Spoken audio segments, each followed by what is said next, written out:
hear anything? No, I can hear it, but it's I can't very, hear the very music low. at all. Now I can. All right. Sorry, I didn't have that aux up. Yeah. Okay, go ahead. No, we need to start over. No way. I like Just it. let it roll, dude. No, I'd rather start over. Oh, come on. Yeah, it threw me off. That's all right. Come on, man. Hey, Hey, everybody. Nah.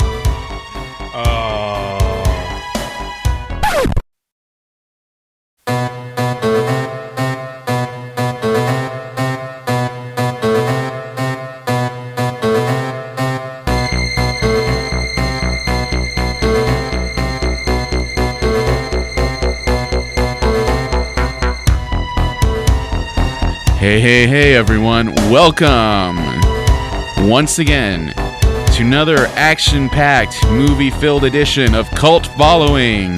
Find us on iTunes at Cult Following. I'm one of your three hosts for this journey into cinematic mayhem. I'm Victor Marino, along with Adam Rakowski. I'm sorry, I can't hear you. And Kirby Nelson. Turn my headphones up. Yeah. So, now that we've got our audio issues fixed, we're going to talk about some of the awesome, crazy happenings in the world of film.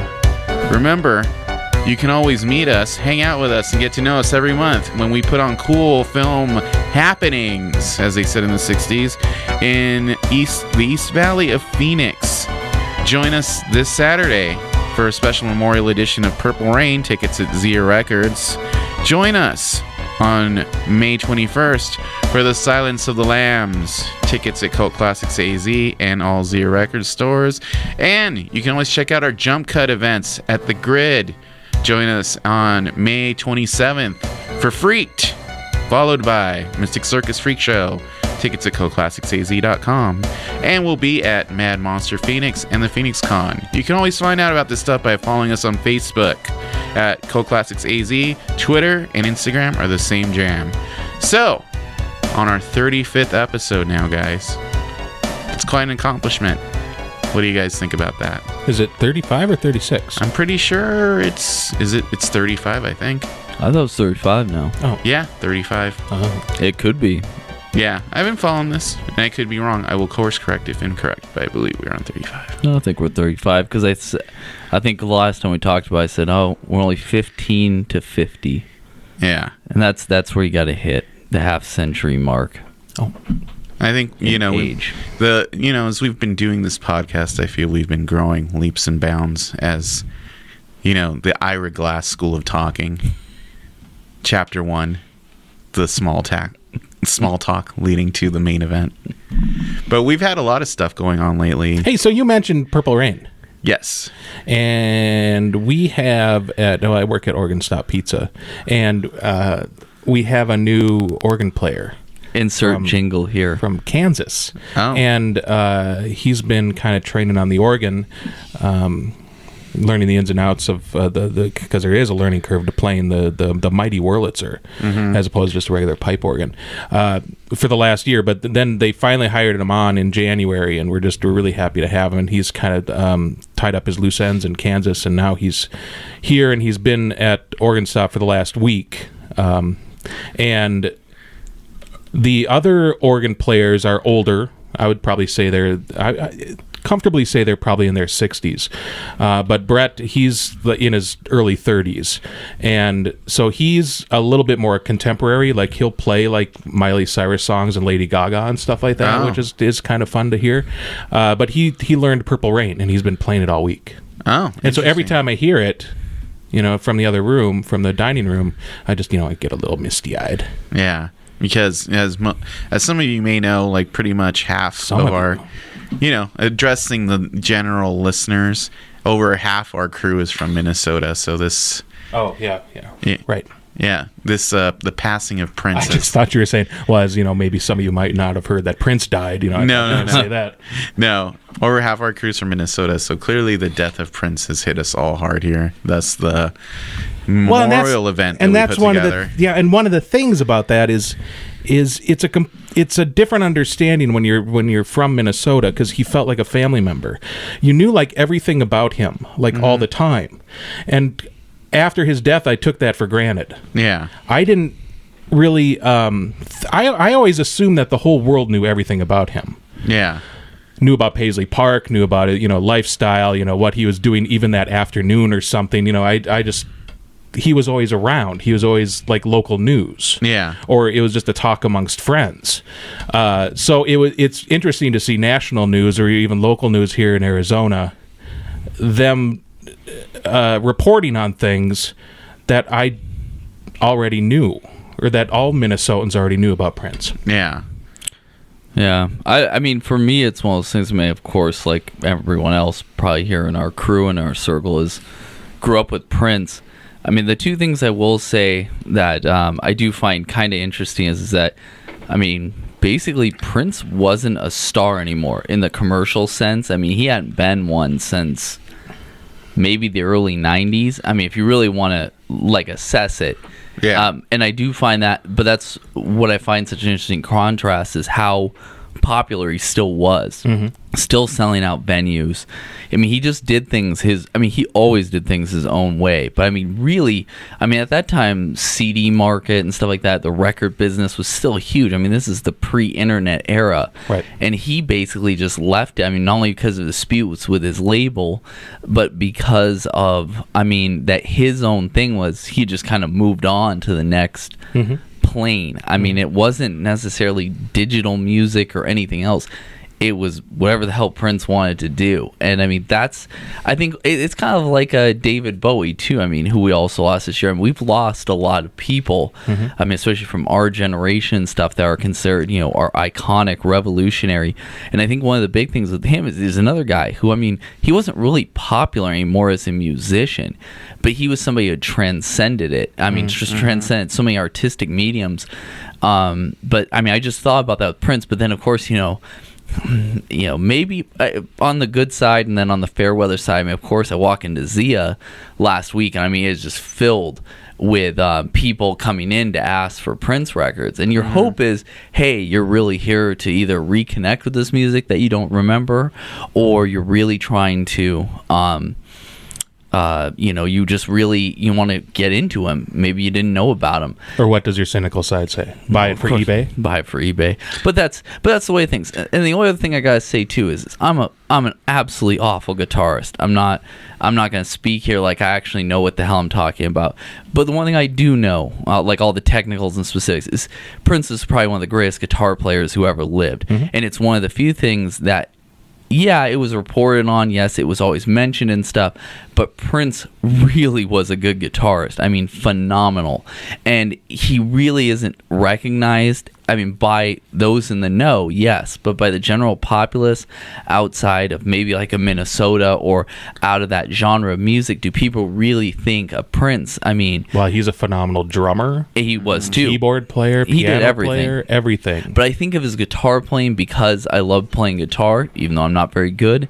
It really is just one of those things where you listen to some of the ideas he had, and just the way he did things, the way he designed his guitars and stuff. Again, technical know-how and talk and shop, I'm not even going to try, but I am going to say he is one of those. I remember hearing music and for R&B and funk and things like that we consider in a very narrow vision now. But back then in his heyday, his classic hits, you got to know how guitar driven they were, which is just wasn't common. Sure. That was kind of the end of that area, and it was now moving on to synth and drum machines and the merging of R&B and hip hop, or the evolution and the two separating a little bit more. But I don't know, those are just the first two things I really thought of with Prince and wanted to express them. So yeah. No, it's interesting the riff you were taking earlier on, like, people buying his music, and what was I think a lot of it is this reconnection thing. One of the movies I was watching this past week, weirdly enough unrelated to this whole thing, was this documentary the BBC did. I think it's called Orion, and it's about this guy, his name is Ellis, and he was signed to Sun Records like right around the time that Elvis Presley died, and basically his voice sounded exactly like Elvis when he sang, and they signed him to like ghost on a lot of their old masters for like Jerry Lee Lewis and stuff, and basically acting like he was Elvis on these old masters at Sunfound, but then they tried to promote him as like maybe Elvis because he would go out and perform with like a mask on. Yeah. And he'd draw crowds of like, hundreds of people all around the country.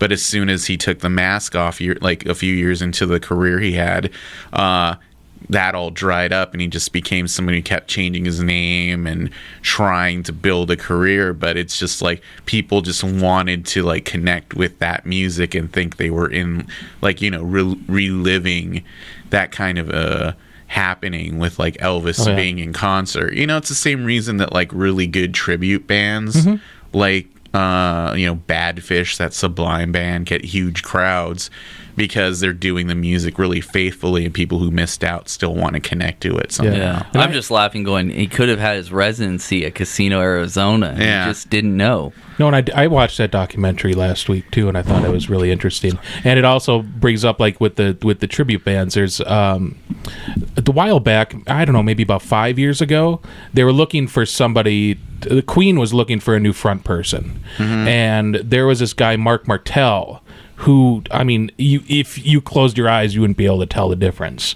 And he kind of looks like Freddie Mercury too in some ways, but his voice is just spot on. And I find myself at times just going and watching the YouTube audition that he did, just periodically, just going, my gosh. I mean, but they maybe did a few short tours with him. He has like his own band, but who are they with now? That Adam Lambert?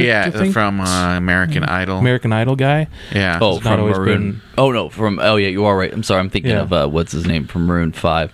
I was like, that sounds real odd, but you are right. Adam Lambert. Yeah. Well, they had Paul Rogers from Foreigner. They had a few different Foreigner. people. That was like their first one, and people were like really shocked that they picked him to do that first kind of comeback. But I saw the...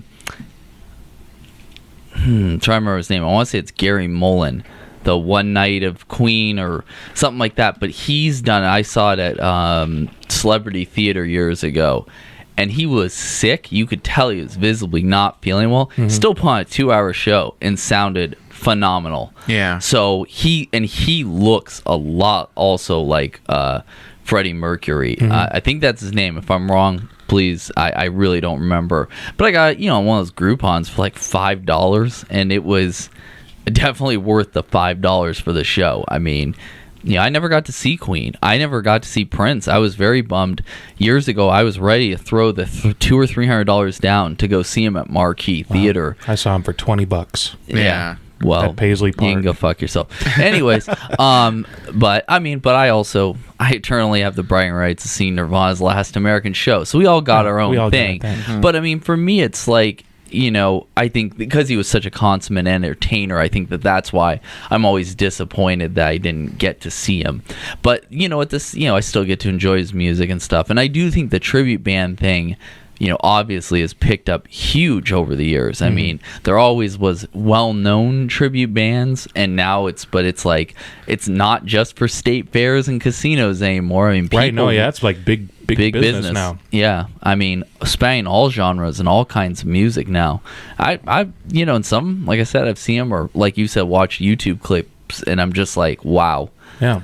What a talent. But I definitely want to check out that documentary now. Yeah, I remember when there was Netflix. There's the Creedence tribute band that's been around for at least a couple decades, if not longer. And again, it's one of those things, if you close your eyes, you wouldn't even know. They even released a record of the tunes. Again, I think once all that lawyer stuff was all kind of figured out, like 10 years ago, they released the tribute band released a record, but it didn't necessarily say it was a tribute band.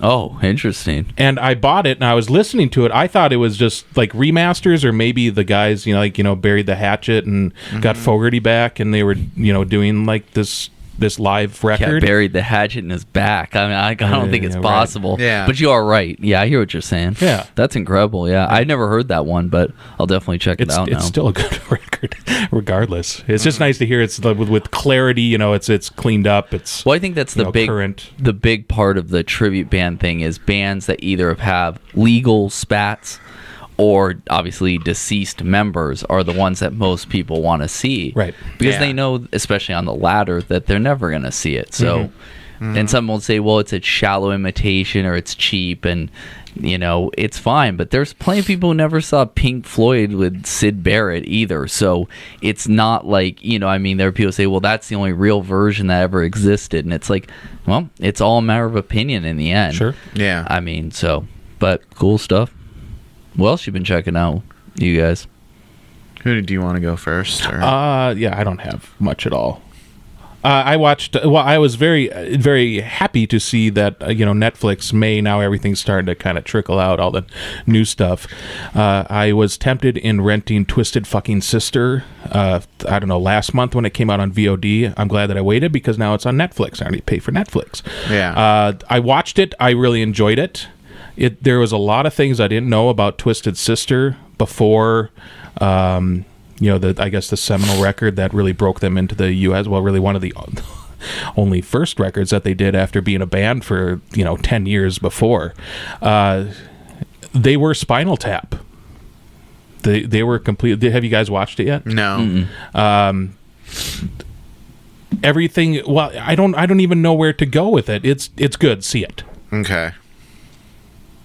They were already like a band for like 10 years before their, we're not. I do remember hearing that, they were a band. They're in the 70s. East Coast. Yeah. They were all glitter rock. They were influenced by like New York Dolls. I could see that. David Bowie, but they mostly stuck to the East Coast. They've had a lot of record deals that fell through, but they were packing like 6,000 seat arenas and stuff without a record. They maybe had like two or three 45 singles, and that was it for like 10 years before they actually kind of wiggled their way through to Atlantic. It's just a really interesting rise, and they talk to all the players. Dee Snider's there, the guitar players are there. They talk to the different bands that they used to go on tour with, or that would they would end up headlining. These other bands like Zebra would already be like a big band at that time and have a record, and that was selling. But anytime they came to the East Coast, Twisted Sister would be the headliner. They're like, well, this is backwards because they don't even have a record deal. How is this possible? I read a really interesting book. I picked it up at Boogman's for like $1. Very nice in hardback, but it's I'm sure there's been more than a few written, but I never read this one. It's a biography of Guns N' Roses, and a huge chunk of the book is about the appetite. I think most of it's about the Appetite for Destruction era, as I recall, because I've read a couple Guns N' Roses books, but it's about their tour with the Cult, and how they basically simultaneously were like completely hated by the Cult fans, but at the same time blew people away. And as their notoriety was growing, their fan base was growing and stuff, like it's just very interesting to see how they had this great relationship with the Cult, but the Cult hated them. It's very odd. But when we talk about that, like blowing people, I always think about. I always find stories about that interesting. Or like when a band ends up on like used to be like a Lollapalooza, or now more like a Warped Tour, or those kinds of things. When they would become like a number one, right, charting band, and it's like, oh, you're still on tour. You were playing for like people 3 p.m. in the parking lot, and now you're on 9 o'clock main stage. I always find that really interesting as like a musical history buff. Yeah. Oh yeah, I remember there was Pantera was not headlining, but I don't. You know what? I don't remember who the headliner was, but I remember that I wanted to see the headliner. It may have been Prong, but I'm not sure. And every time I've seen Prong, in like kind of a modest-sized club, it was always First Avenue in Minneapolis. Because they're a three-piece, they're always pretty quiet. They never really were real loud. I mean, because they're a little bit prog, so it was more of kind of the technical aspects of it. But if it was, let's just say it was, Pantera went on before them. And usually when bands play, they have the headliner as the loudest group. Like that's when they just flick the switch and everything just is like at maximum volume. Peak. they did the opposite when I saw Pantera. Well, Pantera blew me away, and this was after Cowboys from Hell came out and before Absolute Power. Vulgar display of power. Yeah. That's Power Man is Absolute Power. And I was so numb after Pantera played. I had to go out and I had to get Cowboys from Hell, and then I was waiting for the next one to come out. I said, okay, I'm sold on these guys. But that was one of the things where it just like blew them out of the water, and where they could have been perfectly comfortable being the headlining group. And once the next band came, whoever was headlining, half the place cleared out. Yeah. So it was like the real diehard like Pantera people, because really I think the only exposure they had was maybe on Headbangers Ball. They kept just rotating, through like Cowboys from Hell, just the song itself. And people were like, wow, this is like really interesting. It's a little different. But the songs that they were playing that night were more from the Vulgar Display of Power, which is like heavy as shit. And so it even elevated even more, because that's, where the direction was shifting to. I can't even begin to imagine hearing Domination 25 years ago. I mean, I heard Pantera and like Vulgar Display of Power. I got that record when it came out. Yeah. But it just blew me away, like how heavy they were at the time. I mean, that's one thing with like that kind of music was just, I mean, that's when I started getting into metal and hardcore. I can't imagine seeing them though, like as an opening act, how heavy it must have been. Like so cool. And in a smaller club, but that was the last time you saw them in that small of a club after that tour. Yeah, that's crazy. Yeah. Anything else you check out recently, New Game of Thrones is playing. Yeah. I haven't seen the second episode, but I watched the first one, and I'm like totally into it. Lots of stuff happens. Lots of stuff happens, but you know what? It allowed itself to breathe well, I thought. Oh, lots of stuff happens on the second one. Okay. This is like I was telling Ruby, like, man, this is weird watching this show where there's like so much like plot movement. Mm-hmm. Like, whoa, what the hell's going on? They're not pacing anything. Well, they're trying to... I'm on season 2. Yeah. Because I can't keep up with shows. It's pretty funny. If we spoil the show for you, you wouldn't even know what we're talking about at this point. It's I'm mainly sure about not. characters that haven't even showed up yet. Well, I just remember somebody telling me, I have friends who are fans and stuff, and they didn't know I hadn't seen the show, and they were just kind of talking. And I think this was around the Red Wedding episode. Mm-hmm. And they're like, well, don't worry. Everybody dies, but you don't even know who everyone is yet. So you're going to be okay. And I was like, yeah, it sounds about right. Yeah. Because I remember I just watched the first season maybe like a few months ago, and I just remember reading a story one time that or an article where George R.R. Martin had hired his leading fan site operator to be the individual who literally keeps it all in check for him. Like keeps all the continuity and the characters. Oh man, they have this show now on HBO now called After the Thrones. It's like their version of Talking Dead. Yeah, and they have to have a map on screen that says where all the characters are, just so you can follow what's going on. Yeah, I mean, he like did cartography and stuff, like all the real-time movements, family lineage, all the genealogy, so that all makes sense. I mean, like, because he couldn't keep up anymore. Right. Like, he's like, I have too many characters. People are coming to conventions and appearances, and they're telling me shit, and I don't understand it anymore. Like, I just don't, because he just it's too big of a world. Yeah, I'm really good with, like, character names and stuff, but then, like, a season will go by, and I'll be like, oh, that guy, what's his name? Davos. And I'm like, yeah, he's like one of the most important characters. Like, there's just so many characters, you just like forget who people are. Oh yeah, no, Anne does that to me all the time. She's really good with names. She's really good with the show. She's read a couple of the books, or at least the first one, and maybe second half of the second one, or first half of the second one. Anyways, we were watching the first episode of this season, and she goes, well, what about so and so? And I'm like, I don't know what that, I mean, I recognize the name, but I can't put the face to the name because it's just too much. Well, the thing about it too is, you can't get attached to anybody on this show. So it's like, if I start learning names, that's the thing. Like, I don't even know, like, there's like right now where they're at Castle Black, and it's Jon Snow's buddy that isn't Sam. Right. I didn't think he would last this long, so I never learned his name. I'm just like, it's Jon Snow's buddy who isn't Sam. The other guys are all dead. Yeah. Oh, Game of Thrones. Yeah. But that's I don't know. I don't think I've really watched anything else. I've been kind of rewatching a bunch of stuff just in general, just to keep my brain happy. But we have the riff tracks of Time Chasers is on Thursday, so they're doing the broadcast thing over Fandango. Oh, they're doing another event. We're at Cinemark. Yeah, we're going to the Cinemark. Just because they have the loungers. I hadn't even heard they were doing one. That one's not getting a lot of online press, I guess. Probably not. Yeah.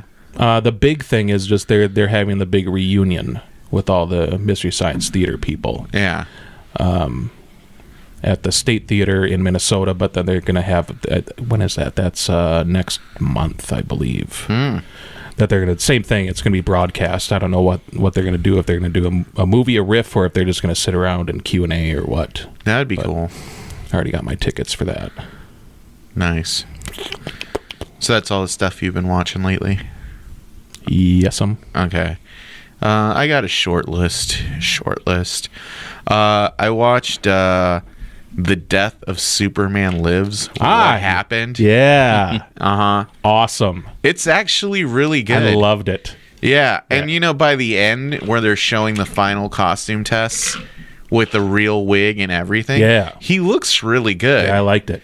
Yeah, I by the end of it I was like, I probably would have enjoyed this movie. But that dude who's it's been a while since I watched it, but who's the crazy guy who's like, I want spiders and I want John Peters. Yeah, that was really funny because at first you were kind of on board with the dude, or you're kind of listening to him, like he had all these ideas or whatever, but then it just like went into this weird pit of like, I don't know what kind of descriptive I could use for it. To me, the really interesting thing was when they were talking to Wesley Strick, who was one of the co-writers of Batman Returns, who Tim Burton had hired to work on him in the Superman Lives movie. Right. And one of the first thing he was saying is like he really wanted to challenge himself by doing like a Superman movie, which would be like the antithesis of all his dark movies. But he hated John Peters because he felt that he was very controlling as a producer. Oh, yeah, you learn and you're not really getting that at first until you start hearing about, like, he's talking about the first Batman movie, and they were talking about, like, the iconic scene where, like, he picks up the criminal right when he does his first, warehouse takedown. And it's like, who are you? And then Michael Keaton goes, I'm Batman. And then, John Peters said, well, originally I was pushing for Tim to say, I'm Batman, motherfucker. But then the studio made me cut out the motherfucker. And I'm thinking, oh my God. And then like he was talking about things he was trying to push in the Superman script. Like he wanted, like one of the things you get is that Superman's suit is like spawns. It's a living symbiote. Yeah. And he said one of the things I was trying to push in here is like the cape is its own character. Like he could throw it at people and like decapitate villains with it. And then when you hear this kind of thing, and what you have to realize that John Peters is one of the people who's pushing for Batman versus Superman to happen in the 90s. That's why it's in I Am Legend, which is one of the movies he produced later on. You can kind of understand how like Man of Steel and like the Superman v Batman v Superman thing happened, where like, oh, superheroes killing people isn't that big of a deal, And it's bizarre, especially when how much they like, like Kevin Smith, they interview him and it's like he wrote this like script that was basically an adaptation of like the Death of Superman arc, and he went to talk to John Peters about it, and he said like three things: I don't want Superman to fly, I don't want him to wear the Superman suit, and he has to fight a giant spider. And then you realize, when Kevin Smith finishes the story, and it's like, well, they put it in Wild Wild West. Right, yeah. And he's like, I guess I just really wanted that to happen. It's just so weird. It's a really good movie. I liked some of the ideas that they had in there, too. Like the idea, like they said, like Christopher Walken would play Brainiac. But eventually would merge with like Lex Luthor, which I thought was a cool idea, which they ended up actually doing in the animated series. Okay. Where like Brainiac and like Lex merged into one being. But one of the things I thought was funniest in the documentary was like they had built this elaborate model for Brainiac's ship, and one day before they officially shut down production and everything would go back to the studio, John Peters showed up and took it, and now it's in his house. Like, that seems really petty. You know, it's like, yeah, mine. Yeah. There's a couple of screws loose there. It's like a kid in a toy store, and he has enough clout to say, well, I want this done, I want that done. Yeah. But to me, I think I don't even know if he even opened up, the comic book. I mean, his vision are visions. I don't know, it's kind of like living delusionally. Yeah. In a way? It just seemed like he had very odd ideas. Yeah, and very firm on them, too. He was like the prince of producers. Yeah. It's like, well, if I can't get this person to do it, I'll get somebody who will. Yeah. Kind of thing. Well, I think one of the things I thought was funniest Not was... to say that prince was delusional at all, But. One of the things I thought was funniest how Lorenzo Di Bonaventura, who was head of Warner Brothers at the time, they kind of portrayed him as like the voice of reason at the studio. Yeah. But like now he's most famous for producing all the... Transformers movies, and he's talking about it's how weird how possessive and John Peters is, and he gets all the stuff from his movies. Meanwhile, they're interviewing him behind his giant wall of Transformers collectibles. I'm like, pot kettle black much. Oh, it's such a good documentary. It's really good. Like, I think my favorite thing about it was just like how bitter Tim Burton is about it. Oh yeah, because like I would not have got. I would. That's one of those things. I'm like, I guess if you spend like 2 to 3 years developing a movie, but then he really talked, especially when Wesley Strick is talking about like he really hated how Joel Schumacher like destroyed the Batman franchise, and then he just grew to resent him even more because him fucking up Batman is what killed the Superman movie. So I'd really hate Joel Schumacher then. Yeah. Well, Joel Schumacher has basically been completely run out of Hollywood, so I don't think it matters much. I mean, the last Joel Schumacher film was actually not bad. I saw years ago was Blood Creek. And it's kind of like a Nazi zombie kind of movie, kind of weird backwoods. Not great or anything, but not bad. But at the same time, it's one of those films where you're like, yeah, anyone could have also made this. It's like, man, you fell off fast. Like within 10 years of your major like arc of your career, it was basically over. From like Lost Boys to Batman and Robin, basically.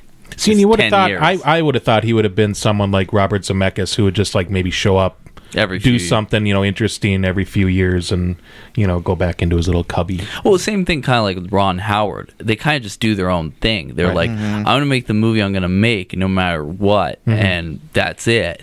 I mean, because there's different gradients of that. It's like, I mean, I saw the article on James Cameron going off on his Avatar universe, and it's like, I mean, my main number one hope with The Force Awakens is like, please be the first $1 billion weekend movie worldwide, so you can knock both Titanic and Avatar out. Period. Because I mean, I genuinely, of course, I love the classic films. I think James Cameron is probably the biggest asshole in Hollywood, like, and the biggest piece of shit. His whole attitude, I truly feel, is not to make anything good. It's to make billions and millions and billions. I don't even think it's money. I think it's just his ego. His ego and his attitude is, I don't even necessarily want to make good films. I want to convince you that they're good films. I want to brainwash people because I haven't actually made a good film in so long. Well, my whole thing is like, I think his documentaries that he does about the Titanic and deep sea exploration are really interesting. Yeah, like if he stopped making films and did that kind of a thing, that'd be really awesome. I'm not interested at all in seeing 4 more Avatar movies. I don't even. I think Birth Movie's Death did like this. Once they announced he was going to do 4, they did an article as like, rest in peace, James Cameron's directing career. Because he's like, when you sit down logically and think of how much prep he's already spent on these movies, which has been like, at this point, 7 years. Yeah. And it takes like, what, 3, realistically like 3 years between 2 to 3 years between movies, so like 7 plus like 12 I mean, you're looking at his career is tied up for the next 20 years in these movies. So he's never going to make a real movie again. And to me, Avatar was sold almost exclusively on its visuals and its exhibition. I mean, 3D. it's Fern Gully. It's not a fucking good movie, like story-wise. And he's waited too long to do it. Like That's 3D, what I mean, too. his 3D is like totally lost the sheen of like, ooh, wow, you know. Every once in a while, I'll see like a movie that's cool in 3D, but I feel like the last movie I really thought I saw in 3D that only worked in 3D was like Hugo. You know, other than that, there's no movie I can say, yeah, it's better if you watch it in 3D. Speaking of making movies for me kind of thing, you know what I mean? Like Hugo, it's like a total passion project. It has nothing to do with, oh, I hope I make money off this, or I care what anyone thinks. Yeah, it was his love letter to film. Same thing with what was the other one they did, Tintin too, you know. Like I just make a movie because I love it. Like this is not a modern character, and I don't really. Peter Jackson, I feel, is very similar to James Cameron in this boat too. Like I don't really consider him a filmmaker anymore. Like he hasn't done a real movie that like feels since like The Frighteners. Like The Lovely Bones and King Kong are just like he got hooked on CGI and that's it. Yeah, it's a little sad. Yeah. What else did I see? I saw this anthology horror movie called Holidays. You know, like I saw Southbound not too Is it long with ago. a Z at the end? No, okay. It's holidays. Like basically each story takes place on a holiday or is thematically tied to a holiday. So like Valentine's Day, Easter. Yeah, there's a Valentine's Day, there's an Easter, there's a Christmas, New Year's Eve.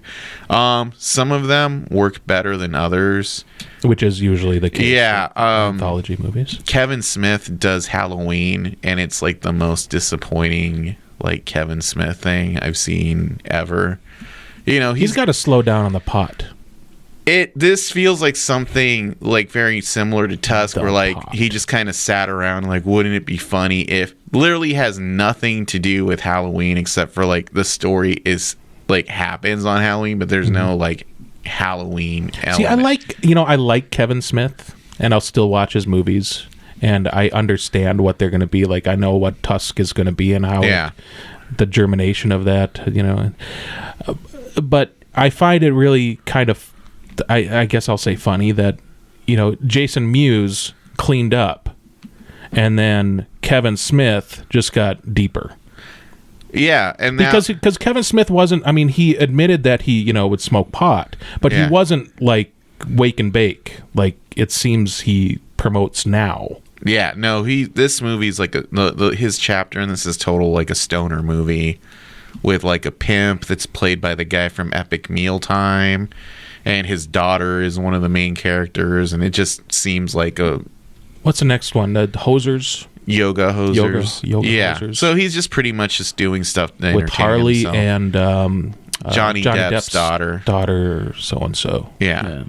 Flower Child. I think the best skit in here is called Father's Day, and it has the girl from House of the Devil in it. Not Greta Gerwig, but the main girl. Mm-hmm. And she gets a cassette tape delivered to her house telling her how she can meet up with her father who disappeared in a cult when she was 9, and she's following the directions. And it's shot really atmospherically. In a lot of ways, it reminded me of The Beyond. And it had, you know, so I thought, man, I would love to see this as like a full feature. I almost felt like it was wasted. And the Easter one, it's like this girl who... I forget who did this one, but basically this little girl, her mom is telling her to go to sleep because it's Easter, and then she's scared of the Easter bunny and Jesus. And she's like, go to sleep so you'll see the Easter, you know, you're not supposed to see the Easter bunny. And then the Easter bunny in this is basically like a cross between Jesus and an anthropomorphic rabbit. And it's really freakish and weird. But it's really, this practical effects on it are really interesting. Yeah, and then there's one. Won't tell them all, man, because now I'm like kind of like, oh, I really wanted to see this. No, I'm not now trying I'm to like, spoil it. I'm not telling you what the stories are about. Oh, I know, but yeah, that would have probably freaked me out a lot more had I known it was like, I would not have been expecting Jesus. I was expecting like the Easter Bunny. Yeah. I was expecting Peter Rottentail. I was like, actually, what scared the shit out of me when I was a kid was the Easter Bunny from Bill and Ted's Bogus Journey. And I was like a 12 or 13-year-old kid, and I wasn't scared of like things, but that just was so unsettling to me as a kid. Yeah, I will say, not to spoil, the one with Seth Green in it, which is based on Christmas, is also really good. So how many stories is it total? I think there's like 6. So like 20 minutes each, roughly? Okay. Yeah. Yeah, I mean, I really want the Mother's Day one is the worst one. Once you see it, I'd like to talk about that because, is that a VOD thing or is that? Yeah, it's on VOD. Okay. You can also get it in stores. Out? It came out like a week or two ago. Yeah, like a week or two. I've been that's one of the first VOD ones I've really wanted to watch. I just always. I think I think Southbound is probably better overall. Well, my favorite, I mean, like I said last year, was Tales of Halloween. I really did enjoy, and I'm glad anthologies are just my favorite. But yeah, I've heard definitely mixed reviews on the on holidays so far. I'd say it's like half good, half bad. So I saw Keanu from Review is up now. Yeah, you can read the review on Cult Following. I'd say it's the funniest movie this year so far, probably funnier than Deadpool. But the one thing I will say is, like, I think it's hilarious how both Deadpool and this movie are prominently feature George Michael music. He needs to jump on that boat and take advantage of it. Duly noted. And Green Room I saw from Jeremy Saulnier. I still don't actually know how to pronounce his name. I keep meaning to listen to like an interview or something where he's going to pronounce it. I think that's how you say it. Who also did Blue Ruin, which I have not seen. And he did Murder Party, was his first big feature. He still works on other movies. This is probably going to be the one that's going to break him out. Yeah. And wow, this movie was really not what I was expecting. But it's really interesting, you know. Okay. Yeah. Review up now on that one. I did. Victor had other obligations, so I'm going to the press screen for that one. And I said in my review, and the best way I can describe it is that A24, the studio that picked it up and put it out, is just killing it this year. The Witch is probably my other favorite film of the year, and then The Green Room. It's like... Oh, yeah, what's your trifecta? I can't remember what the third one is. They showed the trailer for Swiss Army Man. Yeah. Dude, and Swiss Army Man looks really good. I'd never seen the trailer at all. I'd heard all the ruckus at Cannes that it was it's going to be so bad. And then I like watched the trailer. I'm like, this looks amazing. It's like a weird magical realism kind of thing. Yeah, I was like, this is like the movie Tim Burton would have made like 20 years ago if he, didn't keep making the same movies. That's what I was gonna say. Like, in a lot of ways, it like reminded me of Big Fish in a way. Yeah, that's what I was gonna say. Yeah. Well, and it was and it almost seems like the movie I wish Tideland would have been, too. Oh, okay. And the dark fairy tale. Mm-hmm. Yeah. Yeah. With the just visually striking. Like, that too. I was like, wow, this looks like a totally different kind of filmmaking. And so I'm just really interested in that. But you can check out my review and stuff. Yeah. But I mean, a couple people have asked me, like people at work or people I know, friends and stuff, and I said, it's a horrific film, kind of like The Witch is, but I said it's a siege movie. If you like Assault on Precinct 13, Taking of Pelham 1, 2, 3, all these kind of movies, old westerns, kind of things where it's a siege, it's a shootout, it's a showdown. You're gonna love this movie. First Blood is another movie. I thought after I did the review that was like so basically the hallway scene from Old Boy just over and over and over. It's kinda no. There's some spots in there. My whole thing with this movie is like I like it.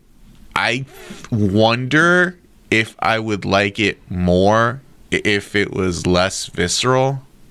It's a weird complaint. Like, it's not really a complaint, but I almost feel like it's really, really gory. And there's a few points where I feel like it's too much.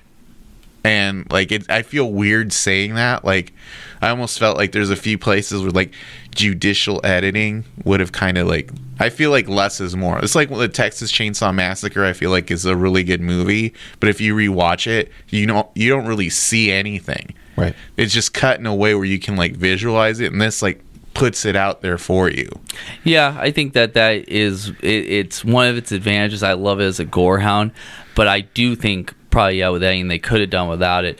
The one thing I liked about this film, and it's a really weird observation to make, but I do think this is so important because I'm so tired of it in films.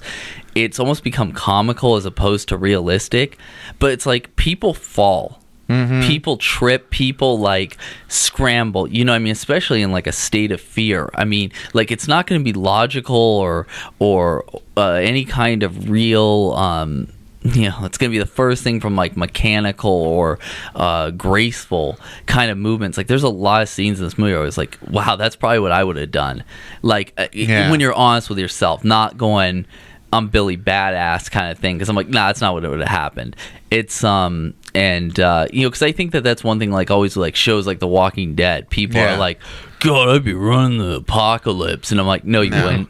There's a lot of things like, this movie does like realistic wounds, I feel, are done in this movie a lot. Like, oh yeah, that probably really would happen, and it seems like a weird thing to mention, but I get tired of watching action movies where somebody gets stabbed or shot and then they get like, and then 2 seconds later it's like no big deal. Right. And this like has a lot of lasting consequences. Like it's like when you watch wrestling and you get into it more if someone gets hurt and they sell the injury through the whole match. Like, oh yeah, they've been through a war or something. Yeah. Versus you get hurt and then 2 seconds later you're fine.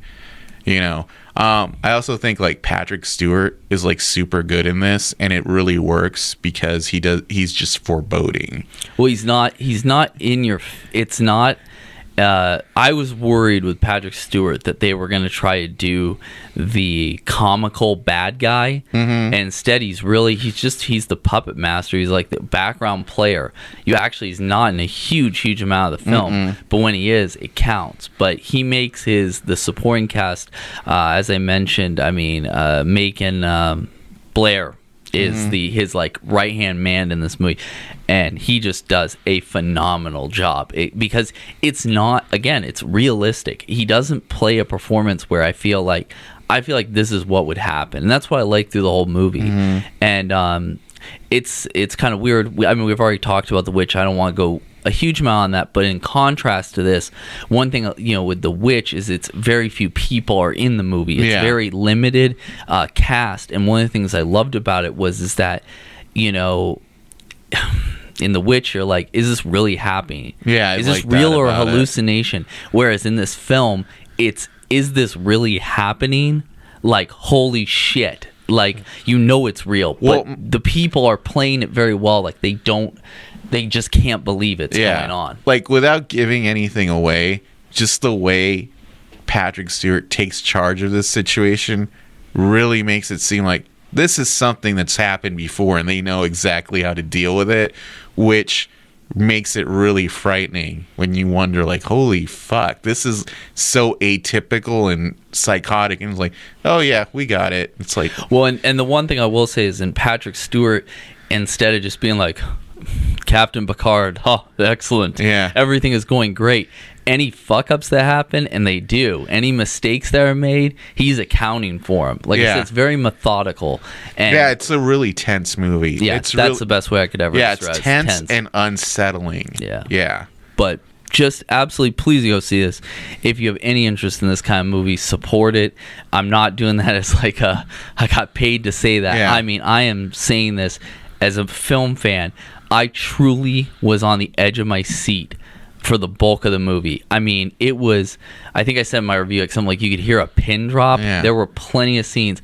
And we're talking about a screener audience where there's a lot of people who are there. They just got free tickets, and sometimes you get some real like ruckus, but everything felt like the crowd was 100% unison. Like when it was time to stand up and cheer, people did that. people, and kind of like the gore, like Victor said, I said, I can understand that. It actually makes sense. But the one thing is that it does sell on the realism. Yeah. And people are like audibly like aghast. Like, oh my God. Like we saw it at the ArcLight Cinema in Hollywood where the Cinerama is. We didn't see it in the Cinerama.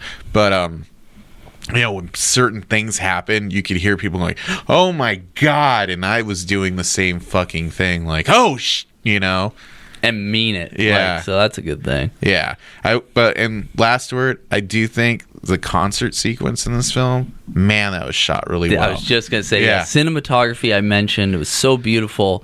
And they do the subject matter well. The punk hardcore scene, the skinhead scene and stuff, they really do make it feel genuine, even in the fact that one of the things I like about it is that, and I don't want to give away kind of the running joke of it, but it's a parody in a lot of ways of the punk scene and the hardcore scene in the respect of that.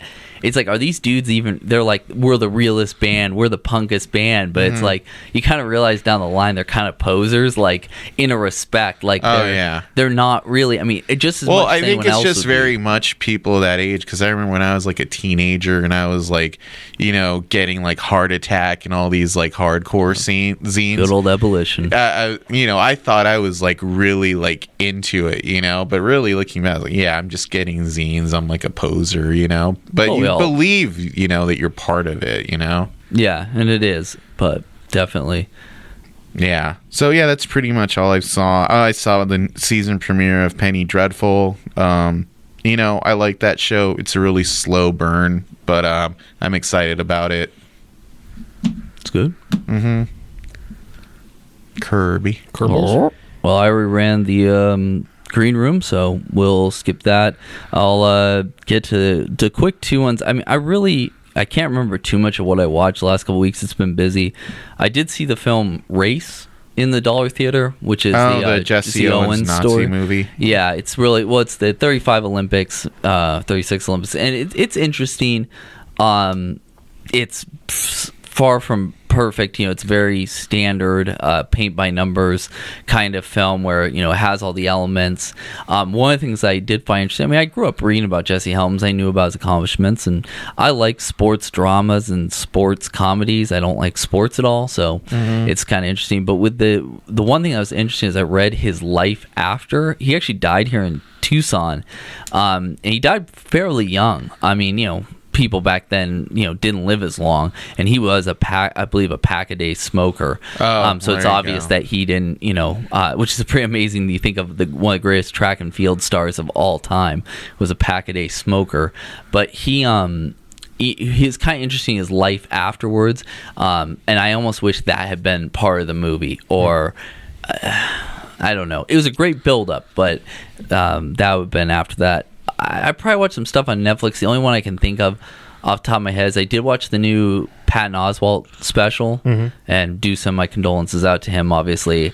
His wife was an amazing true crime writer, and it's very sad to hear about her passing, and especially as it happened literally as this new stand-up special was released. But Patton Oswalt, he kind of has a Kevin Smith thing for me, where I really like a lot of his stuff, and then a lot of it I feel is kind of like, dude, you could do a lot better, but I don't think I could. So it's one of those types of things. He speaks to the geeks. Yeah, and he has he's very and he's real. Very knowledgeable. Yeah, I read his last book, and even though I didn't come to the same conclusion, I think if we had him in the room and we were talking about movies, we would be like tripping over our own without a doubt. Too. He's one of those guys. I mean, I have never doubted how incredibly intelligent and thoughtful he is, and I actually enjoy him as an actor. One performance I don't think he gets enough credit for is he was amazing in the movie Young Adult.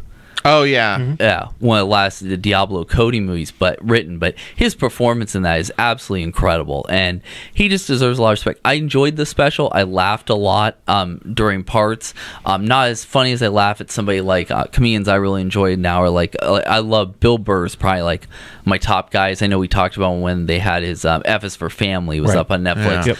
I mean, to me, but I think Patton Oswalt, despite all the geek speak, when he talks on like current issues, political issues, I think he really does hit some great points, and he can be very, very funny and insightful.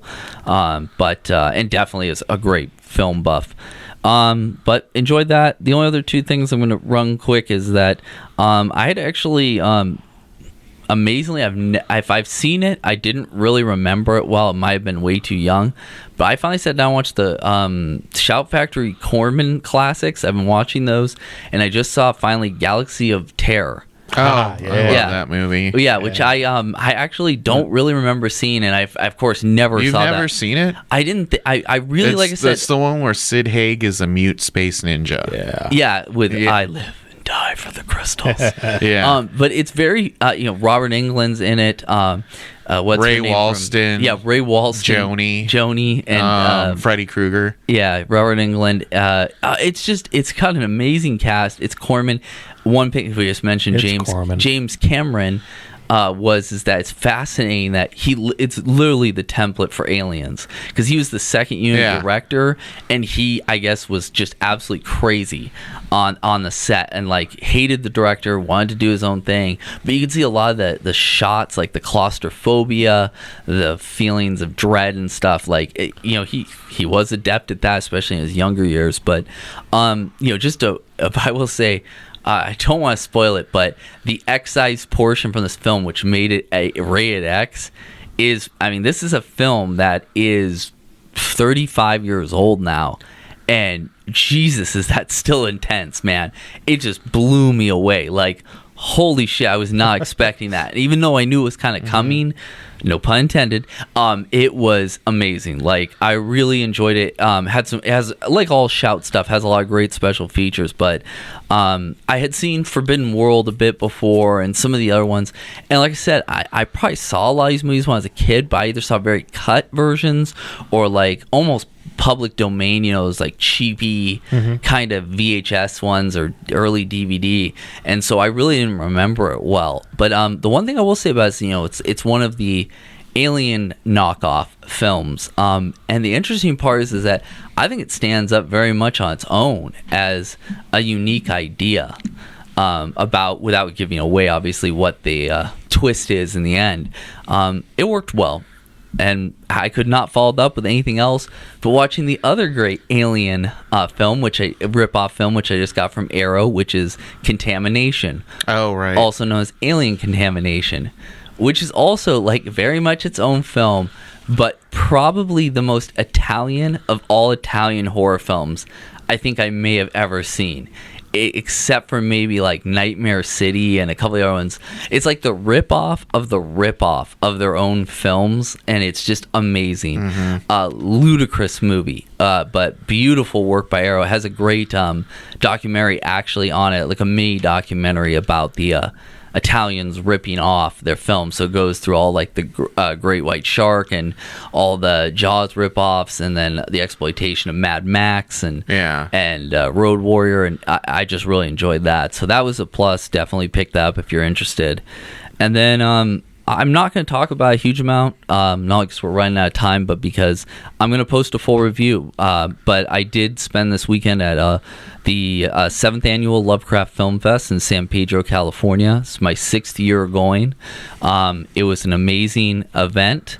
As always, I love this event. I support it 100%. It means a lot to me, and it's just a lot of fun. I'm a huge Lovecraft fan, as you may know from watching or listening to this podcast. But the one I will say, and I just because I want to be able to build off the review, but I thought it might be one at least good small discussion point, is they showed theatrically The Mist in black and white. Really? Yeah. And it was, and this is at the Warner Grand Theater, which is a historic theater. Wow. 1931, used to be part of the theater system. And getting to see The Mist in black and white on the big screen, I just encourage you, if you own this movie, go watch it again in black and white, even if you already have. Because that's one of the special features, right? Yeah, it was the second version. It was what Darabont and King wanted. But just turn off the lights, turn off everything, crank the sound up, and holy shit, is just one of the most amazing movies. I was like so tired. I'd been up almost 24 hours at this time by the time this started running, And I mean, I just could not take my eyes off the screen. It's in black and white. It's just perfect. You can see exactly why they wanted it. I love the old Mist radio drama from the late 80s, early 90s. I love the original story, but this film, man, it's like, wow, does this hit hard? Like, and not just the ending. I mean, the whole film, it just in black and white, because that's what it is. It's black and white in the... Yeah, that must have been like a good way to see it. It's really hard to... That movie doesn't get screened theatrically much in repertory just because it's such a... I don't want to say downer. It's a downer. But yeah. Some people had not seen it in the theater. So it was definitely an interesting experience. It has a very fucked up ending. Well, it's just a hard sell just overall. Yeah. I don't even know what the circumstances around why I even saw it to begin with. Maybe because of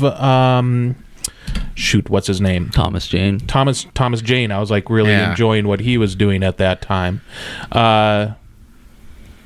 And maybe I was looking forward to seeing some nasty tentacles, some good practical effects kind of thing. And it was kind of leapfrogging Dreamcatcher in some ways. There were some connections there too, which, for as disjointed and fucked up it is, I really like that movie as well. Flugga-jigga-bugga.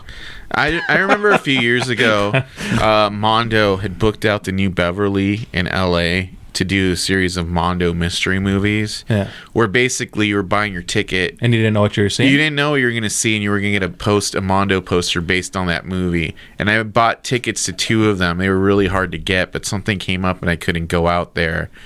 One of the movies I ended up buying a ticket for ended up being The Mist. And I remember at the time they posted some tweets where it's like, oh, I'm so excited to get an awesome Daniel Danger Mist poster, but I'm so bummed out I have to watch The Mist to get it.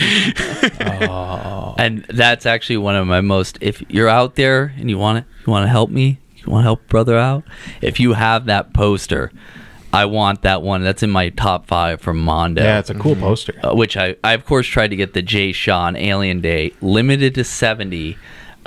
Jen had tried to help out a friend of ours, and she literally she added it to her cart, and it had 6 posters, so it invalidated it. And then with mine, it was just like glitched. I mean, server overload, couldn't get it. So it was just crazy. But I wish I do have a Mondo wish list, but that's one of the top ones by far. One that's of these crazy, days though. we'll have to do a thing about how I think Jay Shaw has ruined Mondo, but okay, we can do that as a side cast. But so I feel but I just wanted to quick point that one out, and I think Adam's got some meat for the matter here. If you want to, what did I meet?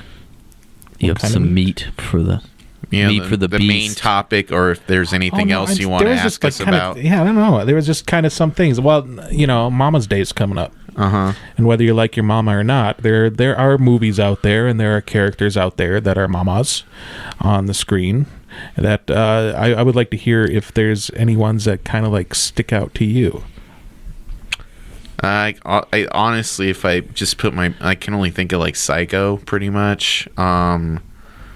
Obviously, I'm going to go with Mother's Day. Yeah. I mean, that's it for me. I mean, and I'm not just trying to go with the classic holiday horror title or whatever, but I mean, I think, like you think of Psycho and stuff. I mean, you can think of, obviously, my mother, for me, is the greatest woman who ever lived, and I love her more than anything on earth.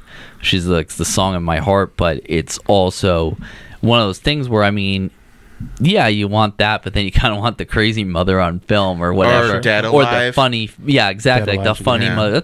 That's that's an example, like a so really you have to good put my thinking cap on. Yeah, it has the doting son. And, and I think that's part of it too. Is it's got to be how the relationship works. Yeah, like there's even a film. I don't think it's a great movie per se, but there's some scenes in it to this day that absolutely kill me. Is the Albert Brooks, Debbie Reynolds movie Mother.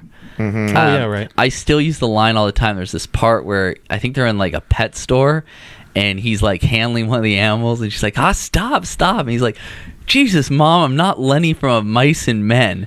And anytime somebody like doesn't want me to touch something, it's like got to go with that line. But I just think of little movies that, I mean, there's just bits and pieces of things that work. There's this one weird one I saw a few years ago. It had his David Duchovny in it, and the girl from Juno who's also in Dredd. Do you know what I'm talking about? She's Juno's friend, and in Dredd, she's Carl Urban's psychic partner. Oh, God, yeah, I don't remember her name, though. But basically, David Duchovny, and she plays his daughter, and the daughter and the mother in a car accident. And they touch and they both like flatline at the same time. And then she ends up in, the daughter's spirit ends up in the mother's body. And basically she comes back and she's like, I'm your wife. And I'm like, no, you're my daughter. And it's really creepy, unsettling. Yeah. I was going to say, if you really want to get creepy on selling with mothers, we could talk about Spanking the Monkey. Yeah, I was just thinking of that, too. Like, I mean... And the other, thanks, because it took me like a long time to forget that movie. I could think of Birth, that Nicole Kidman movie, where, like, you know, her husband comes back in that little boy's body. And then it turns out, I don't want to spoil it, but it's a weird movie, Nicole Kidman makes a lot of weird fucking movies with kids. I just want to say they're kid themes. I mean, it's really messed up, but... yeah, I don't know. What do you got, Adam? Almost like clockwork, every year we would, around Mother's Day, we would watch Mommy Dearest. Oh, Rosemary's Baby. Rosemary Baby is a good one. Yeah. But Mommy's Dearest was one of those that we would watch as a family. I think just so it's so campy. So you learn the lesson about no more wire hangers? Yeah, no more wire. No, we didn't have to learn that because I don't remember actually using any. I think the Loft or Sinespi is actually playing it for Mother's Day. That would be awesome. Cool. We didn't care about the hanger thing. But it was a funny part, but we would not drink Pepsi anymore because we're like, oh my gosh, we didn't know, this person's crazy. But I think my parents would show it to us just to say that, we're actually somewhat of a normal family. When you think when you're growing up with a family, it's like, I hate my parents, blah, blah, blah. They're so mean. They won't let me go to the roller rink this weekend. Did you double feature with Flowers in the Attic just for fun? Yeah. No, I don't think I actually watched the whole thing, or if I did, maybe, I don't know. Oh, I know another one. Pet Sematary 2. That's true. Yeah. Mr. Mom. Pet Sematary alone, too, would be a great one as well. But you're right, Pet Sematary 2 is even more focused. The really creepy focus with Edward Furlong trying to get his mom back. Yeah. Yeah. That movie always weirded me out. The slow yet fast descent of Eddie Furlong. Yeah, like that movie's still good, but you could see that's where I feel like what's Brain Scan is probably his last real movie. Yeah, that's still one of my favorites. Yeah. But I don't know. I mean, I it's funny because you think of a movie kind of like Finding Nemo, where it's like, God, you just want to call your father as soon as you go watch it. I was trying to think if there's a film like that with a mother that I feel like, oh man, I just want to go call my mother.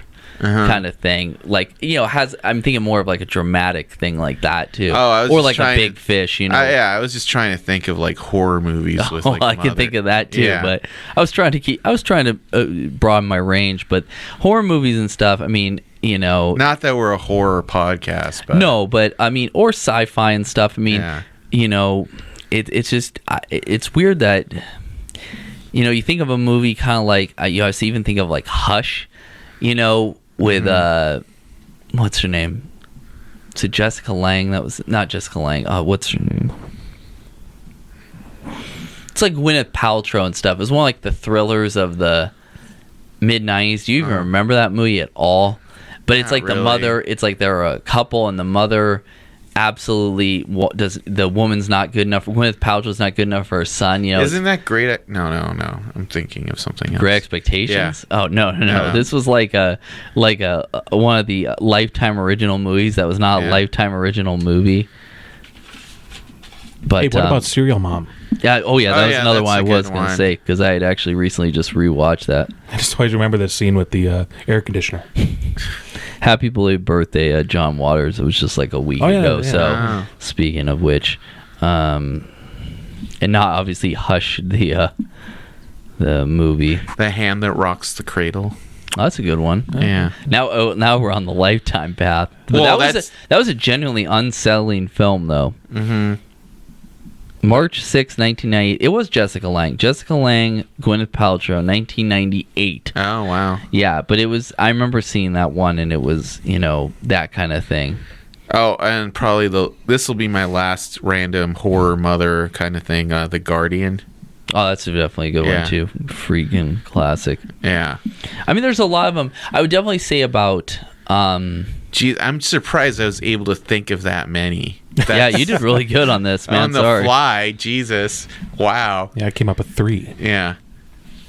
I guess you could say Goodnight Mommy for a brand new one. Yeah. Technically, and there's Mama. I mean, there's so many like horror films and stuff, but it's really weird to think of because somebody was talking about like the greatest villain of all time or villainess or whatever we want to look at, and I would say I don't think anybody's fucking ever scared me as much as Kathy Bates in Misery. Like, I mean, really frightened me. Mm-hmm. So I was thinking about I feel like that. if she had not done that movie, we wouldn't see Kathy Bates in anything. That like informs everything she's ever done. Oh yeah. Yeah. Well, it's kind of like, I mean, even on a weird tip and stuff, like woman you most want to punch in the face, which is always Nancy Grace for me, but in cinematically, it really is Dolores Umbridge in Harry Potter.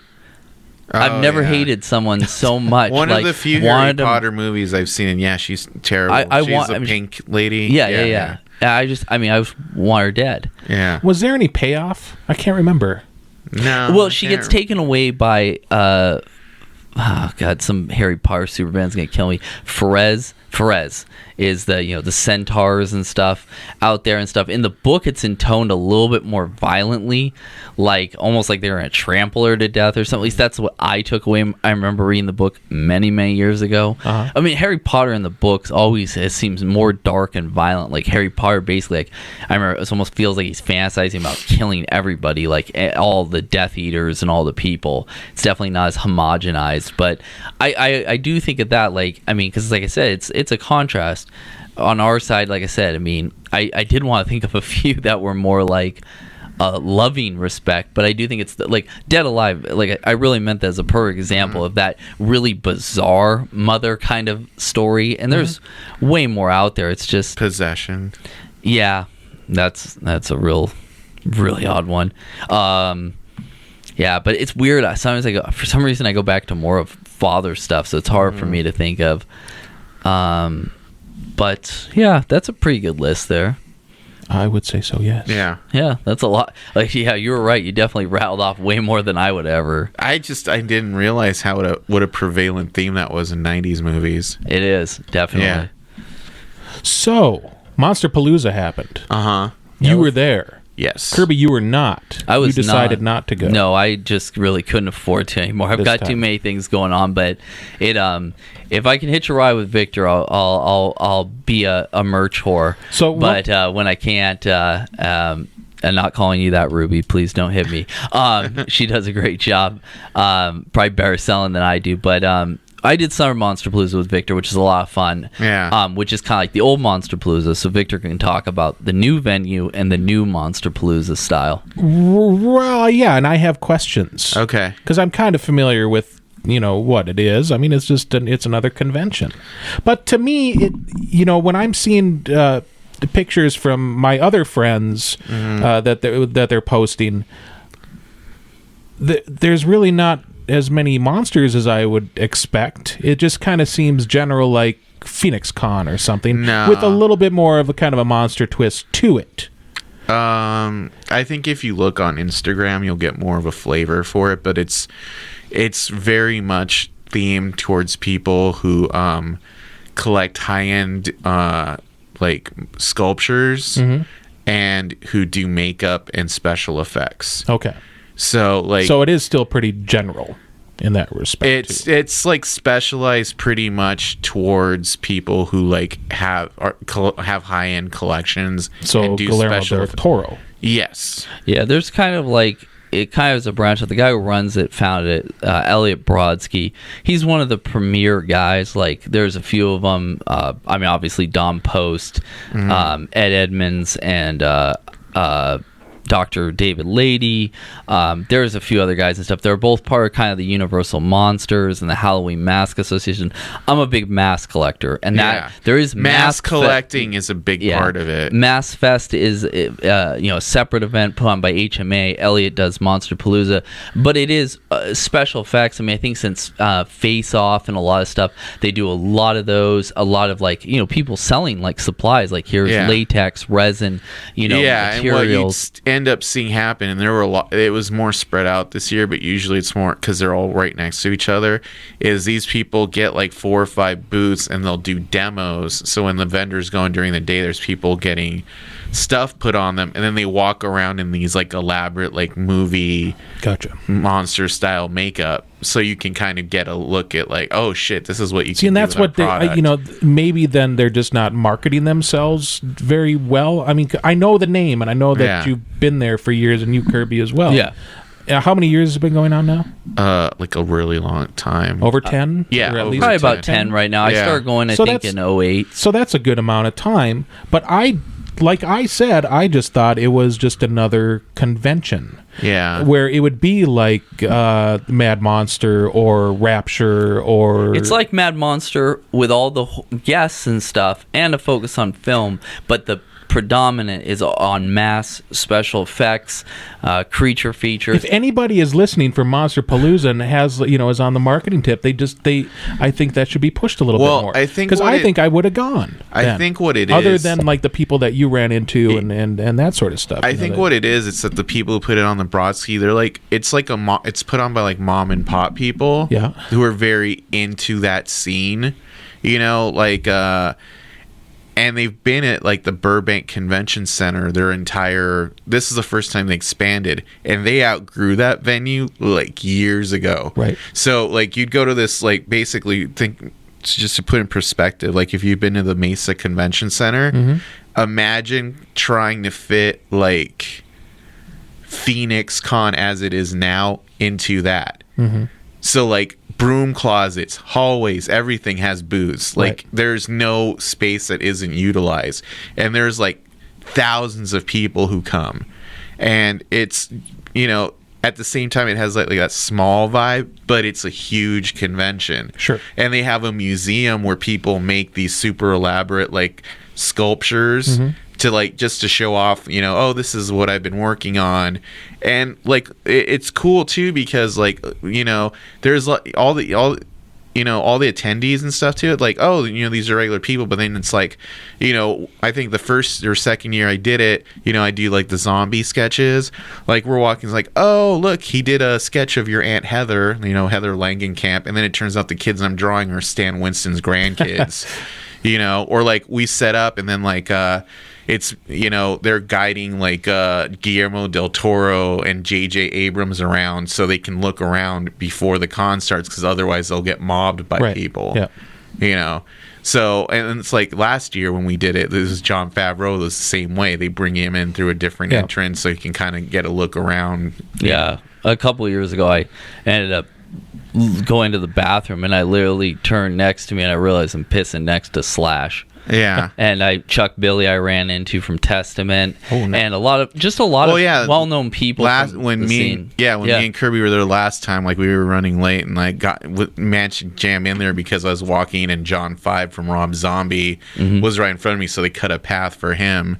And it's cool, like, especially since a lot of actors really respect the special effects people. They show up too, like one of the unannounced guests on Saturday who showed up to like induct one of the special effects guys into the Monster Palooza Hall of Fame, which they started this year, was Gary Oldman.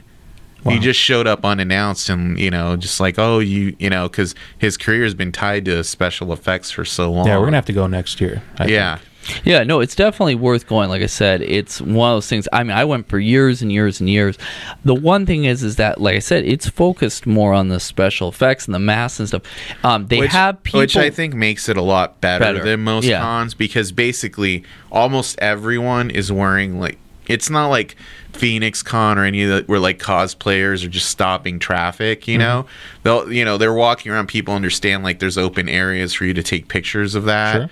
And it's not high I'm an attention whore as is the usual at most of those events. Yeah. I mean, it's people who are literally, it's instead of like either like your typical like creepy neckbeards or like annoying like obnoxious like teenagers or something. It's literally people who are just have an immense amount of respect for like these costumes or these makeups and stuff. And there's some are absolutely astonishing. Like I saw pics from this year that you just went to, and I was like, man. Well, and then they I would love announced to see things that for close. like everything. Like we were walking around and like Pop Culture Shock toys or collectables was there, which used to be soda toys. Yeah. And then they just put up these cases like, oh yeah, we're doing action figures again. Here's our Thing action figures coming out next year, and our American Werewolf in London. Yeah, he basically he got to keep all the molds, because I remember asking him years ago when he separated from Soda that what happened to all the molds, because he did the Lovecraft set, and I was like, you made a deep one. I've seen the prototype from San Diego Comic-Con. Where's the figure? Can I buy it off you or something? Wait a bit. And it's like, and then they made the Jack and Wolf from American Werewolf in London. They did an amazing Leprechaun mini bust where it was the gold coins were the base, like coming up, showering, and it's just holding up the coin, the Leprechaun. It was just amazing, and I saw that on. Online, and I was just like, oh my god. Oh yeah. Well, Thank and it's God. cool too, because like a lot of the really elaborate sculptures that people like bring to show off, they're all for sale. You just have to ask for them. Like they had a really elaborate sculpture last year that was like the Creep Show poster in 3 dimensions, and my friend Kevin bought it, the guy who owns Gotham City Comics. I guess he's gonna have it at Mad Monster Party, so you'll be able to check it out there. And then the same guy was there this year, and he was setting up, and he did the rabbit from the Twilight Zone, the movie. Yeah. And he was like, oh yeah, that was a commission for Kevin. He's coming on Saturday to pick it up. And I was looking, I was like, holy crap, that thing is awesome. Yeah. It was like life size, where it like took up right up to the ceiling. Oh yeah, Yeah. Thing. Well, and like Victor said, they 8 foot kind of have a museum portion, and then even in some of the other convention halls, they'll just have little roped off areas, so you could just look at various mass sculptures and stuff. But the museum part, they would partition people at a time to go through, because so it didn't get crammed and nothing got damaged. I apologize. I don't remember who did it. I mean, I always see Jordu Shell and Jordu Shell's booth was right by ours. and what's the other guy's name? Steve Johnson. Brent Spina or Spina. I remember because he corrected me that's how you pronounce his name. But I don't remember if it was those guys or if it was somebody different. But there was one, they did Jaws, but it was just the guys on the boat. I mean, if you turn Just around, sitting on the boat. Yeah. and it was if you will literally, it was Roy Shire, it was Richard Dreyfuss.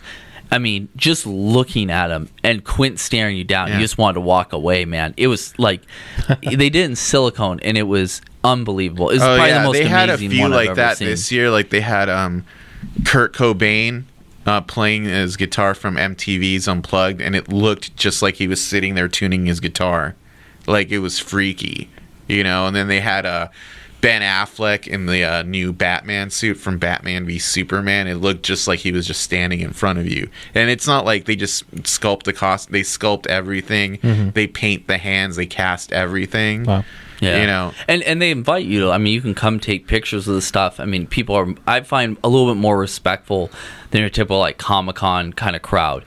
And because they want you to. You can ask questions like like they had Arnold Schwarzenegger from Terminator right when he's like about to siege of the police station, and we're like, I think Ruby was like, oh, how did you get the hair in there? And it's like, oh yeah, you got to punch those in one by one individually, Yeah. It's just one of those ones. But the one thing I will say about it is that you're kind of asking about how it is and how it's run stuff. I mean, this is Burbank, Pasadena, Hollywood in the end, and I mean if you come for the guests, it's a lot of the same guests every year. I mean, they always make an effort to bring new people in. But I mean, they also honor a lot of their own friends and stuff. Like, I think a lot of people who are like hoping it's going to be this like completely different one. I mean, most horror conventions, sci-fi, fantasy, Comic-Con, I mean, it's always going to be a same amount of guests, but they let the guests kind of be a little bit more a part of it. They always do. One of the things I love about Monster Blues is they always do these amazing reunion panels. Like, I saw Child's Play, Return of the Living Dead, Reanimator, Fright Night, and I mean, they were like the whole cast plus a lot of other people. And I just, Elliot is an amazing individual, and his staff and all the volunteers who put it on. It's just such a great event. It's just one of those things where I think a big part of it for me was just that I can't, it's just, I'll go and I want to spend way too much money. Well, and that's the thing. Yeah. Like, I mean, the more I do conventions now, I realize I spend less and less money. And this one's cool because most of the people there are artisans, so it's like there'll be people who do like special effects makeup, but then they'll have like little booths set up where they're selling like kits and things they make on their own. So like, oh, there's this artist who worked on like, Blade 2. You can buy like a monster bust he made on his, Right. on his own spare time. They had a bunch of people from Japan this year because they expanded, and this guy did these like little zombie garage kits. Like, they were like maybe like 4 or 5 inches tall, and they look, they were unassembled and stuff, but he had some painted samples.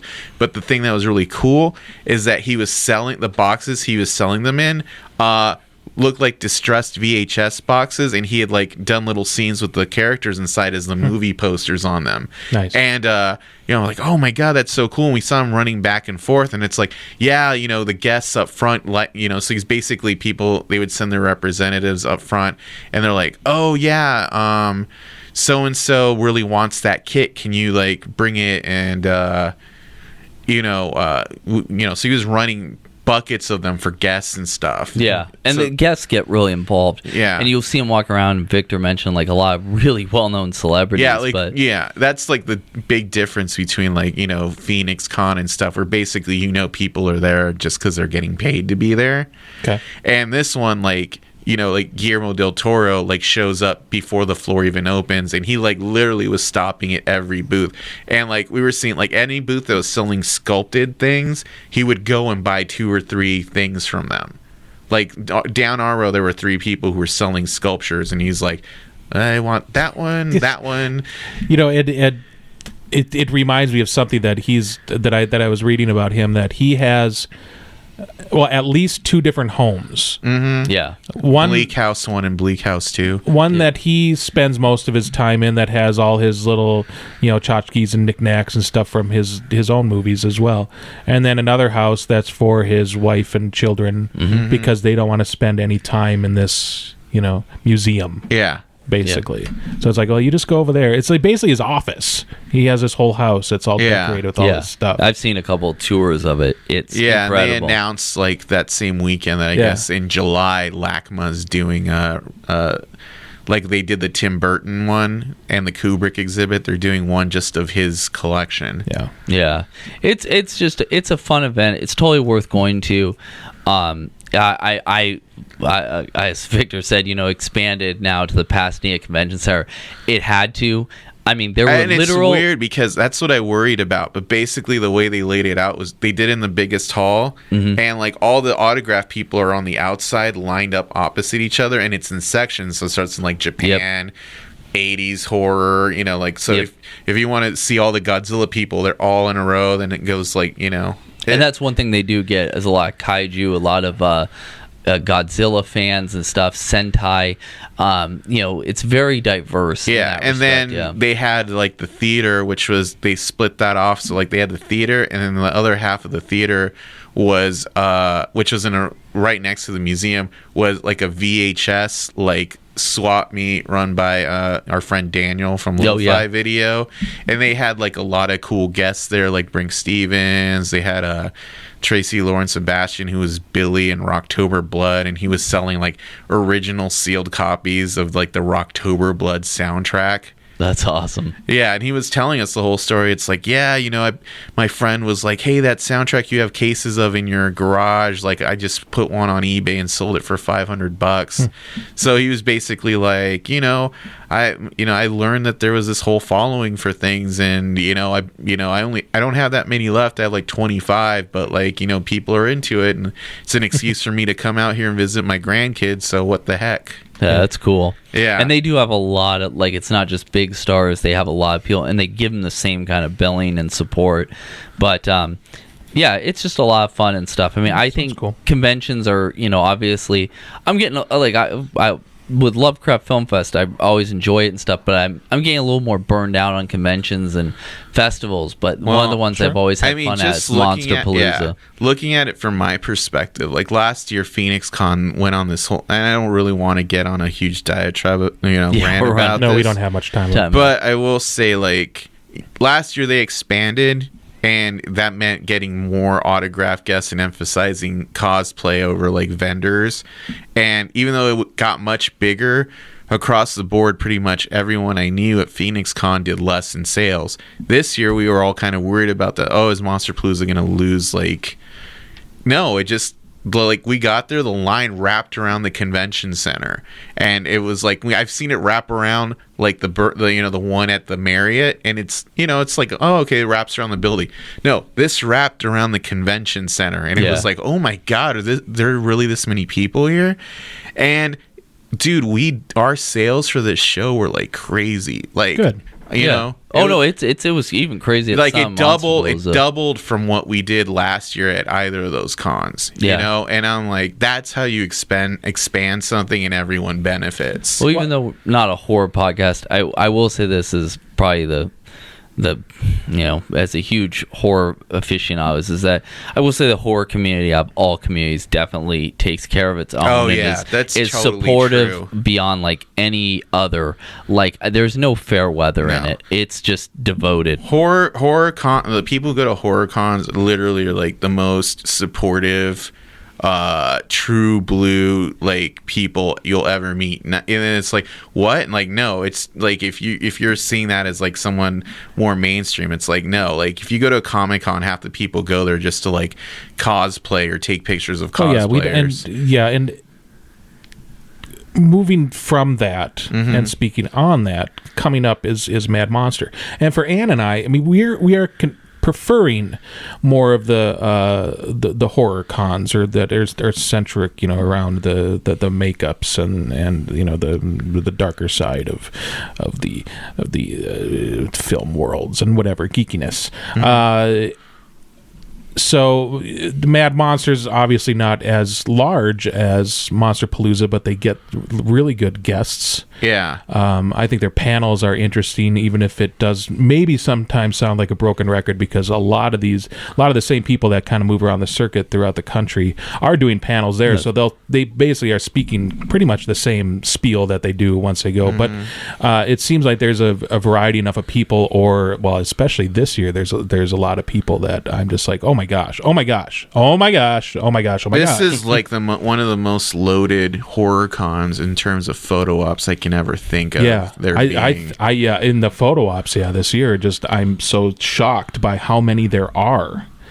We have to be picky and choosy because some of them are $100. I know. Yeah, this is called Kirby's bankruptcy. That's actually what I call this con, because this is insane. Like, they have so many guests. I mean, it's just blowing me away. Like every time, and they keep updating it. They just added like more stuff right now. I saw on my phone, but it's like, we always do like a photo op just for the Cult Classics crew at Mad Monster, and like the past couple of years, it's been like pretty easy to pick what it is. Oh sure. And this year, it's like it could be like anything. Right. I'm like, Jesus. Like, I guess we're gonna have to like do multiples. We'll just have to photobomb each of ours. It's because like we have to sit down. I feel like Romero is like an obvious one, but then at the same time, so is like Malcolm McDowell. But then that Texas Chainsaw sounds so. It's like it's tough. Yeah, but I mean, I'm excited about it, and like I'd been talking with Eben, the guy who runs Mad Monster, and he said, they try to get celebrities who really like want to come to these shows. To do them, and like he was telling us a story at Monsterpalooza about like how somebody was looking for Brad Dourif for a signing or something at Mad Mobster Chicago, and they're like, oh, he's at Tom Savini's panel. He's like, he's not supposed to be on that panel. It's like, no, he's actually like there watching the panel. Yeah, because he's interested. And he was telling us how the whole thing was like Tom Savini arguing against this guy who was like a murderabilia collector, because I guess he's really against that. And then like Brad Dourif was like egging him on, like, you tell him, Savini, you know. Oh, I would have loved to see that it turned into this like whole circus. I'm like, whoa, that sounds really interesting. Yeah. I would love to Tom see. Savini is an asshole. I just want to make that Well, I'd love clear. to see. I would love to see, just because when we saw Brad Dourif, was it like 2 years ago now? Yeah. At Mad Monster, he was so quiet, I guess is the best way that I could put it, and very like kind of like introspective. But when you see him, like, you know, especially something like Exorcist 3, which is like one of the best performances he ever put on film, when he goes over the edge, when it snaps and then all of a sudden the tear comes down and he just goes psycho, I would love to see that in real life if he did that in his that panel room. was great too, with his daughter and stuff. They were throwing Curse at Chucky, and it was amazing. One of the photo ops I regretted, like, you know, not doing. Yeah. Like, because once I saw the finished thing where like the frame was like the that looked packaging really cool. and they had like Chucky right in the middle, I'm like, oh, that's actually really cool. Yeah. You know. But, you know, it just seems like this year is going to trump all the other years. Yeah. But it's just great. Well, that from what I understand, like they really want to make Phoenix their flagship show, and like the attendance this year is going to be like the deciding factor. You know. so go, motherfuckers. And I don't think I've been to Weekapaw before. To what? For anything. The where it's being held. I went to Fort McDowell once to try out for Jeopardy. That's like the last time I've been there. That was like in like 9 years ago. Maybe that's where. Don't they have like kind of like a comedy room or something that has like a bar in the back? I saw Davy Jones there.